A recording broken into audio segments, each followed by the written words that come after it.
네, 오늘 가을 특세 일곱째 날 나오신 여러분을 주님의 이름으로 환영하고 축복합니다. 우리 앞에 옆 뒤에 서로 인사하겠습니다. 복된 한 주간 되시기를 바랍니다. 복된 한 주간 되시기를 바랍니다. 네, 꼭 개근하시기를 바랍니다. 오늘 본문은 에스겔입니다.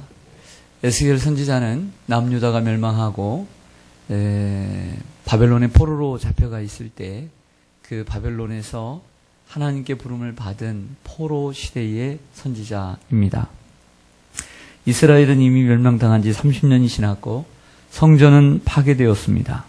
백성들은 노예 생활에 30년이 되었으니 어느 정도 길들여졌고 돌아갈 소망은 보이지 않았습니다. 그런데 하나님은 이때 하나님께서 에스겔에게 새로운 소망을 주시죠.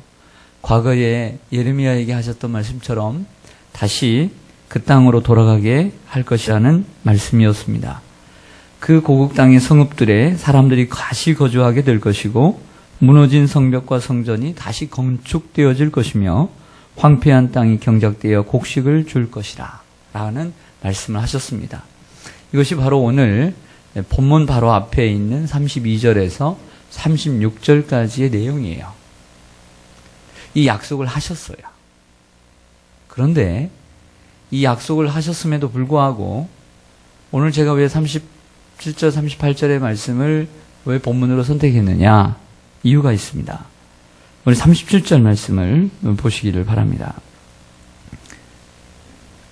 이렇게 약속을 하셨는데 주 여호와께서 이같이 말씀하셨느니라. 32절에서 36절까지의 약속의 말씀입니다. 회복의 말씀이죠. 축복의 말씀. 그런데 이렇게 얘기합니다. 따라하겠습니다. 그래도 이스라엘 족속이 이같이 자기들에게 이루어 주기를 내게 구하여야 할지라. 내가 그들의 수요를 양떼같이 많아지게 하되. 할렐루야. 하나님께서는 큰 축복과 회복을 말씀해 주셨음에도 불구하고 그 축복과 회복을 현실화시키기 위해서는 그래도 바로 이 하나님의 축복이 우리들에게 그들에게 이루어지도록 이스라엘 족속이 하나님 앞에 구해야 한다. 즉 기도할 때에 그들이 기도할 때 다시 기도할 때에 내가 이것을 응답해 줄 것이다 라고 말씀을 하고 있습니다. 그 약속과 성취, 약속을 해 주셨습니다. 그 약속이 이루어집니다. 이 약속과 성취에 그 중간에 기도가 있다는 거죠. 약속과 성취를 이루는 다리는 기도입니다. 기도의 다리를 통해서 응답해 주시겠다라고 하는 하나님의 말씀인 것이죠. 그래도 기도입니다. 그래도 기도. 그래도 기도하시기를 바랍니다. 그래도 기도. 우리가 기도가 조금 부족해서 안 되는 경우도 있어요. 다 된 것 같은데 기도가 부족했어요. 기도가 부족했어요. 그러면 하나님께서 그냥 그렇게 약속하셨으면 이스라엘의 회복을 약속하셨으면 그냥 주실 수 있는 거 아니겠어요? 그냥 회복을 하시고 돌아오게 하고 성읍을 풍성하게 하고 사람들이 많게 하고 다시 재건하고 그러시면 되는데 왜 기도하라고 하셨을까요? 그 말씀이 바로 38절에 나옵니다. 보실까요? 38절 보시면 제사 드릴 양떼 곧 예루살렘이 정한 절기의 양 무리같이 황폐한 성읍을 사람의 때로 채우리라. 그리한즉 같이 읽겠습니다. 시작. 그들이 나를 여호와인 줄 알리라 하셨느니라. 아멘. 왜 기도하라고 하셨을까요? 기도하지 않고 응답을 주실 수 있음에도 불구하고 능력이 없는 분이 아니에요. 그러나 기도하고서 응답을 받음으로써 우리 주님이 하나님이시구나. 하나님을 체험케 하시려고 기도하게 하신다는 주님의 말씀입니다. 하나님께서 여러분을 사랑하신 줄 믿습니다. 그리고 하나님께서 여러분들의 필요를 아시는 줄로 믿습니다. 또한 하나님께서 그것을 그냥 주실 능력도 있는 줄로 믿습니다. 그렇다면 왜 하나님께서 그냥 주시지 않고 기도하라고 말씀하시는 것일까요? 그것은 하나님을 여러분들이 체험하라고, 여러분들이 하나님을 경험하라고, 여러분들이 하나님을 인격적으로 만나라고 기도하게 하시고 응답해 주시는 줄로 믿습니다. 질문을 한번 드리겠습니다. 여러분들에게 자녀들이 있지요? 키워보셨지요? 여러분들이 생활하면서 다는 아니지만 여러분들의 자녀들이 필요한 것을 부모로서 아십니까? 모르십니까? 알지요. 그렇다면 만약에 여러분들이 그 자녀의 필요를 채워줄 능력이 있다고 가정한다고 할 때 여러분들이 능력이 있음에도 불구하고 자녀들에게 무조건 다 해줍니까? 아니면 자녀들이 어떤 액션을 취할 때 해주십니까? 둘 다겠죠. 어떤 것은 그냥 해주고 어떤 것은 자녀들이 어떤 행동을 취할 때만 해주는 것입니다. 무조건 해주는 것이 아닙니다. 어제 주일 3부 예배를 마치니까 큰애가 저에게 돈이 좀 있냐고 그러더라고요. 그 의미는 뭐 좀 많이 모아두었느냐 이런 얘기가 아니고 지금 당장 돈이 좀 있느냐. 그래서 왜 그러냐 그랬더니 그 책을 사고 싶다고 그러더래요. 그래서 내가 옷을 갈아입고 와서 깜빡이고 지갑을 가지고 오지 않았다 그랬습니다. 그래서 내가 빌려서 줄게 그랬더니 빌려서 주는 건 싫답니다. 그러면 내 집에 가면 지갑이 있으니까 거기서 꺼내서 써라 이렇게 얘기를 했습니다. 근데 조금 있더니 집에서 전화가 왔어요. 아빠 지갑에서 2만 원 꺼내 갈게요 라고 전화가 왔습니다. 그래서 이렇게 대답을 했습니다. 부모는 자녀에게 필요한 것을 알지만 무조건 자녀에게 주는 것은 아닙니다. 요구할 때 주는 것입니다. 요구할 때. 엄마의 성격 따라 다르지만 자녀들을 막 시간 되면 먹이려고 하는 부모가 있는가 하면 어떤 부모는 여유로운 부모는 자녀들이 배고프다고 막 할 때 요구할 때 주는 부모가 있어요. 더 큰 것들은 무조건 주는 게 아니에요. 부모들이. 요구할 때 주는 것이죠. 그래서 어린애도 울어야 기저귀 갈아주고 울어야 먹을 것이 나오는 거예요. 울어야 얘가 아프니까 병원에 데리고 가야 되나 이런 생각을 하는 거죠. 울지 않는 아이는 젖을 먹지 못합니다.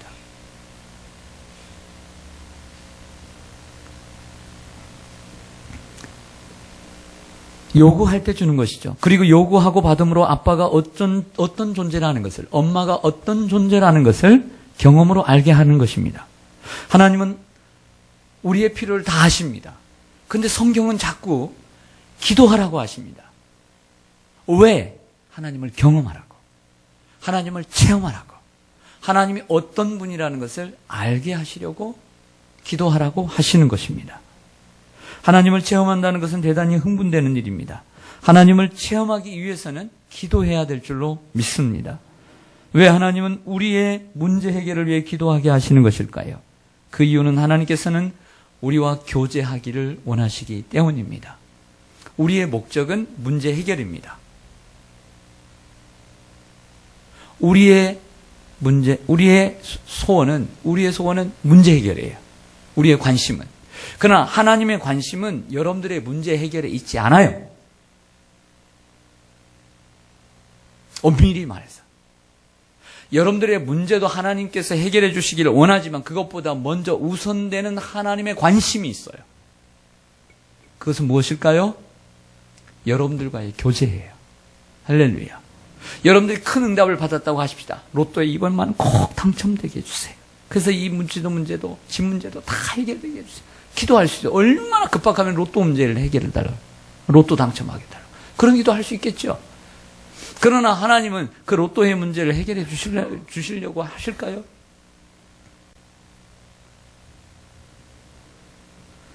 어떤 나라에 석유를 발견을 했다고 합니다. 석유가 난 땅이 있는데 거기까지는 사람들이 부자가 되어서 큰 도시로 나갔다고 합니다. 근데 자기 집, 자기 땅까지 있던 부분은 석유가 없는 거예요. 그래서 남들은 다 도시로 돈을 벌어서 나갔는데 자기는 못 나갔다는 거예요. 누가 행복하고 누가 불행할까요? 근데 이분에게 또 목사님이 물었대요. 좀 아쉽네요. 그랬더니 이렇게 얘기합니다. 아닙니다, 목사님. 아닙니다. 그 사람들은 다 돈을 벌어서 나갔지만 처음에는 성공한 것 같지만 그의 가정들이 다 파괴되고 흩어졌습니다. 그러나 저는 이곳에 남았지만 몸된 교회를 지키고 하나님을 더욱더 열심히 섬기게 되었습니다. 하나님의 관심은 여러분들의 성공과 실패에 있지 않아요. 하나님의 진정한 관심은 여러분들과의 관계에 있는 것입니다. 그러나 우리가 부족하기에 하나님은 우리의 기도에 응답해 주심으로써 관계를 회복시켜 나가는 거죠. 왜? 우리는 이 땅에 육신을 가지고 있기 때문에. 자, 예를 들어 자녀가 책을 사는데 돈이 필요합니다. 근데 자신에게 돈이 부족하죠. 그래서 아빠에게 책을 살 돈을 달라고 합니다. 아들의 문제는 뭐죠? 책을 사는 것이 문제입니다. 근데 아빠는 단돈 2만 원이지만 그 일로 인해 아들과 교제하기를 원했습니다. 별건 아니지만. 그리고 아빠는 암시적으로 이렇게 생각합니다. 그래, 내가 그리 큰 부자는 아니지만 내가 필요할 때에 나는 그 필요한 것을 채워줄 수 있는 그러한 존재란다.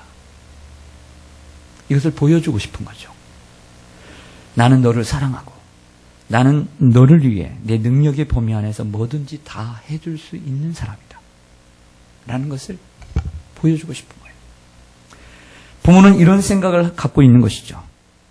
또한 자녀는 생각하기를 그 일로 인해서 이런 생각을 해야 됩니다. 부모님은 나를 사랑하시고 그리고 그리 큰 부자는 아니지만 내가 필요로 할 때 뭔가를 마음껏 해주고 싶은 분이시구나. 이런 것을 자녀는 깨달아야 되는 것입니다. 어떤 권사님과 식사를 한 적이 있어요. 근데 이 식사 대접을 받으면서 저는 여러 번 감동을 받았어요. 식사 대접을 받으면서 어떤 감동을 받냐면 먼저는 오랜만에 목사님을 대접하는데 90이 다 된 권사님이 그냥 가는 것이 아니라 식당에 아침에 낮 12시에 만나기로 했는데 택시를 타고 가서 식당을 알아보시고 사전 답사를 하고 그리고 오실 때는 2km를 걸어서 집으로 오셨대요. 그냥 대접하는 것이 아니라 성심성의껏. 그리고 12시에 만나서 그 장소로 갔어요. 그러면서 식사를 하면서 큰딸내 이야기도 하시고 또 손주들 이야기하시고 또 둘째 딸내 이야기도 하시고 또 손주들 얘기하시고 큰아들내 얘기도 하시고 또 그 자녀들 얘기도 하시고 아픔도 있고 기쁨도 있고 또 둘째 아들내 얘기도 하시고 무엇보다 지금 살고 있는 집 연세가 되시면 그런 것 같아요. 자녀들에 의지하다 보니까 자녀들에게 집 문제가 생기고 그러면 또 이사를 가야 되고 그러면 교회를 또 떠나야 되니까 기도 요청을 하셨어요. 그래서 저도 오랫동안 기도를 많이 했습니다. 이사 가지 않도록. 우리 교회 또 어떤 권사님은 이제 혼자 사시는데 이제 따님과 함께 따님이 이제 오라고 수원 쪽에서 오시라고 이렇게 이제 연세가 드시고 하니까 요청이 왔대요. 그러면서 그랬는데 이런 말씀하시더라고요. 목사님 제가 이겼어요. 뭐가요? 그러니까 딸을 제가 데리고 오기로 했어요. 그 딸을 우리 동네로 이사를 오게 해서 같이 이사를 11월 달에 갔는데 할렐루야. 얼마나 감사해요. 이 연세가 드시면 자신이 뭔가 가지고 있지 않으면 자녀들이 의지하게 돼요. 그래서 정든 교회도 떠날 수밖에 없는 상황이 되는 것이죠. 그래서 기도를 했습니다. 그래서 그 권사님의 기도가 잘 응답이 되어서 감사의 식사를 대접을 하게 되신 것입니다. 그러면서 제 마음을 울리는 이런 말씀을 하셨어요. 이런 말씀하십니다. 하나님께서 저라는 존재를 알고 계시기에 저를 돌봐주시는 것 같아요. 모든 게 하나님의 은혜예요.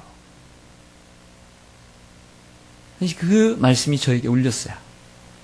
그리고 식사하다 말고 제가 문자에 이 내용을 적었습니다. 머리가 나빠서. 너무나 좋은 말씀이라. 이 주옥과 같은 말씀을 잊고 싶지 않아서 제가 핸드폰에 입력을 해서 저장을 따로 해뒀어요.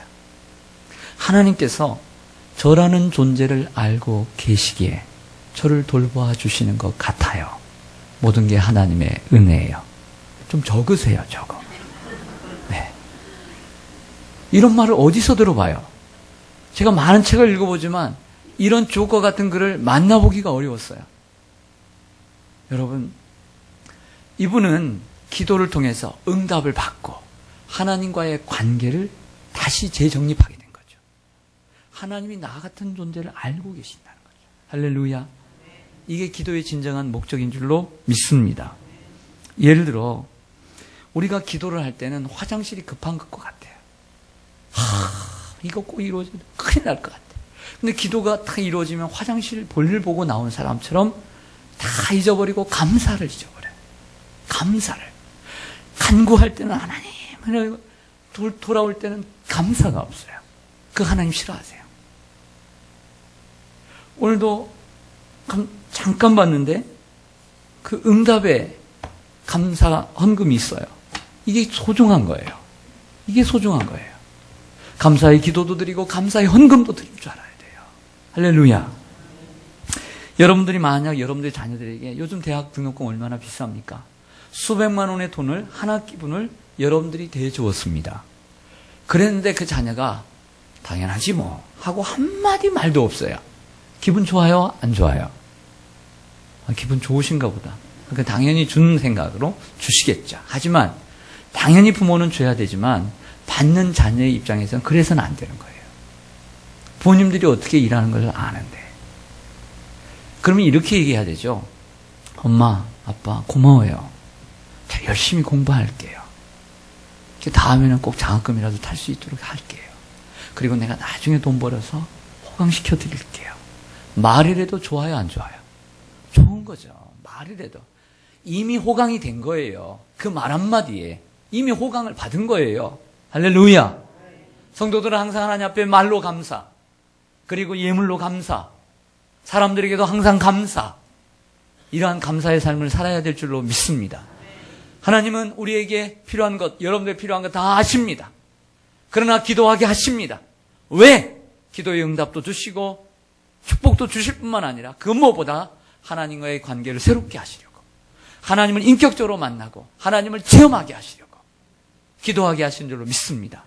그러므로 여러분들은 성숙한 성도들이에요. 그래도 기도해야 되니까. 너희들이 그래도 기도하여야 할지니라. 오늘 기도하는 우리가 되기를 소망합니다. 늘 기도하여 오늘도 그래도 감사, 그래도 기도하는 우리들이 되어서 하나님과의 관계가 회복되어지고 더욱더 깊어지는 축복이 있기를 간절히 소망합니다. 기도하겠습니다. 아버지 하나님, 하나님은 우리 성도님들의 필요를 다 아시는 줄로 믿습니다. 그래도 기도하게 하시는 하나님, 그 이유를 오늘 잠시 살펴보았습니다. 하나님, 우리의 필요 정말 급합니다.